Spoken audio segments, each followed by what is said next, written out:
Bonjour à tous, la période du Homer est liée avec Rabbi Akiva et ses élèves. Aujourd'hui, voyons l'enseignement de Rabbi Akiva. Rabbi Akiva ne connaissait pas la Torah. Lorsqu'il est parti étudier la Torah, il ne savait pas s'il allait réussir ou pas. Mais il a vu de l'eau qui tombait sur un rocher. Il a vu bien que l'eau, elle est tendre et le rocher, il est dur. Mais si l'eau, goutte à goutte, elle tombe chaque jour, chaque semaine, chaque mois, au bout d'un an, finalement, ça fait un trou dans le rocher, eh bien, c'est sûr et certain que lui aussi, il va réussir avec étudier la Torah, encore étudier la Torah, il va réussir à étudier. Et encore plus que ça, Rabbi Akiva, il était pauvre aussi. Il aurait pu dire, je ne peux pas étudier la Torah. Et pourtant, il a étudié la Torah et par cela, il est devenu très très riche. Ça, c'est l'enseignement pour chacun de nous.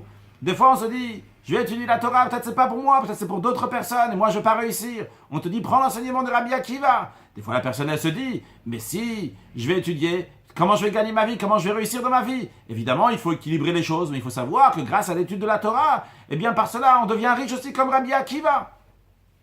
Et donc, pas réfléchir, qu'est-ce qui va se passer avec moi plus tard? Maintenant, tu dois étudier, eh bien fixe des moments pour étudier la Torah, c'est extrêmement important. Et en plus, l'Ag BaOmer, c'est lié avec Rabbi Shimon ben Yochai, que son sujet, c'est quoi? C'est Torato Umanuto, l'étude de la Torah. Tout simplement, beaucoup étudier la Torah, donc prendre une résolution d'étudier la Torah très sérieusement, quel que soit le niveau de la personne. Encore un deuxième point, voyons les élèves de Rabbi Akiva. Avant l'Ag BaOmer, il en avait 24 000, mais ils sont tous morts. Et après, il en a eu des autres. Les 24 000 qui sont morts, on ne connaît même pas leur nom. Par contre, les élèves qui étaient après, jusqu'à aujourd'hui, leur lumière éclaire et rayonne dans le monde entier. Quelle est la différence entre ces élèves? Les deux, ils ont eu le même Rav, Rabbi Akiva. Les deux ont vécu dans la même période.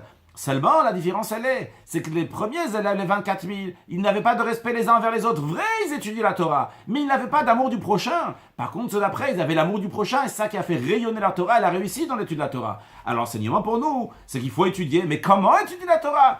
Étudier la Torah avec Ahavat Israël, l'amour du prochain.